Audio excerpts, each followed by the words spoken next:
Hello everyone, my name is Anwesh and this is my video project on embedded systems. So, before we get started with embedded systems, we need to know a definition that is very simple, that is, of a system. So, what is a system? A system is a group of interacting or interrelated entities that form a unified whole. Examples? Examples may be computers, the very simple and the basic example.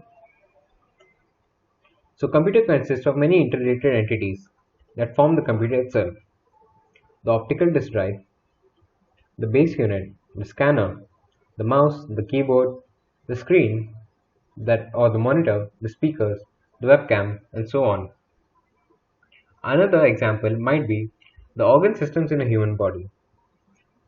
The human body has many such organ systems like the circulatory system, the excretory system, the respiratory system, and so on.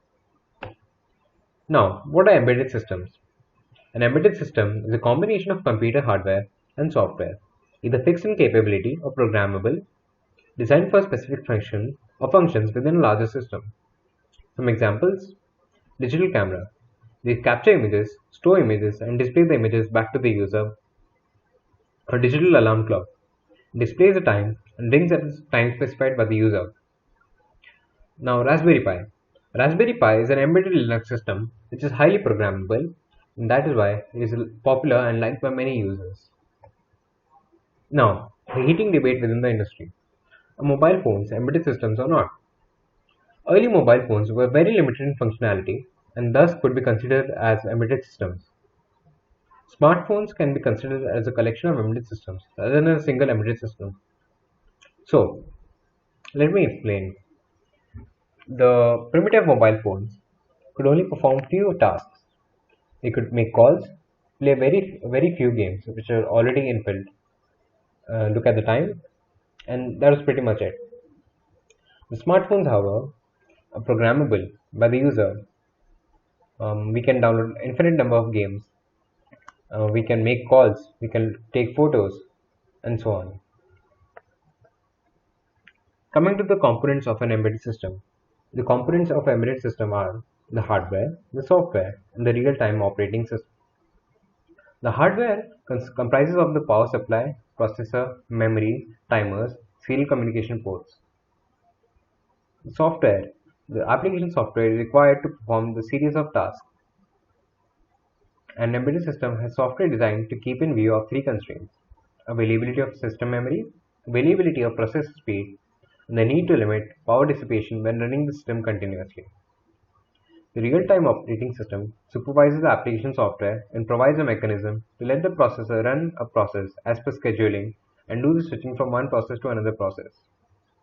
The RTOS is needed to perform instant action to an event. Now, microprocessor. Microprocessor is an electronic component used by a computer to do its work. It is a CPU on a single chip consisting of millions of parts. A microprocessor is a controlling unit of a microcomputer fabricated on a small chip capable of performing ALU operations and communicating with the other devices connected to it. Microprocessor follows the following sequence: fetch, decode, and then execute. Here you can see the process of a microprocessor. It takes the input from the input device. The microprocessor then interacts with the memory. Then it displays the output on the output device. Now, what are microcontrollers?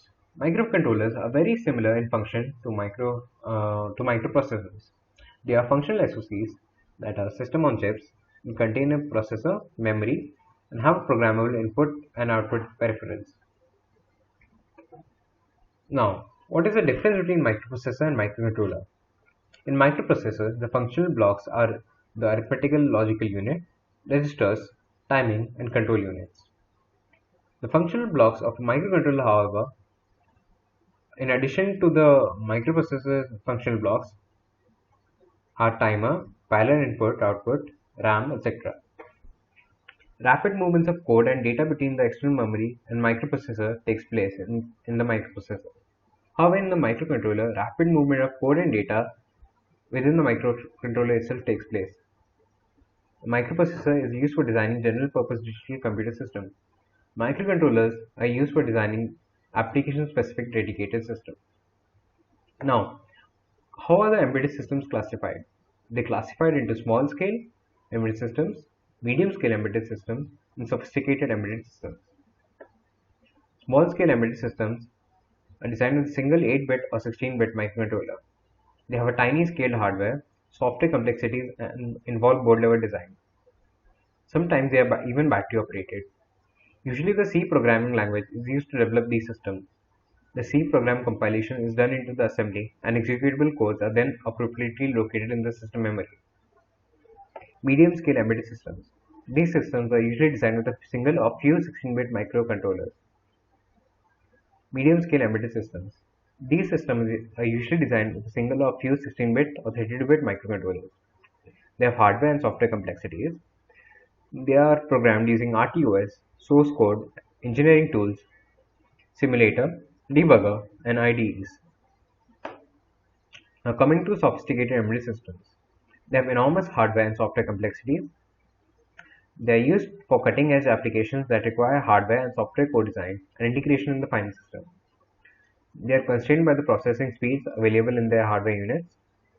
Development tools for these systems may not be readily available at a reasonable cost or may not be available at all. In some cases, a compiler or retargetable compiler might have to be developed for these. With that, I end my presentation on embedded systems. Thank you.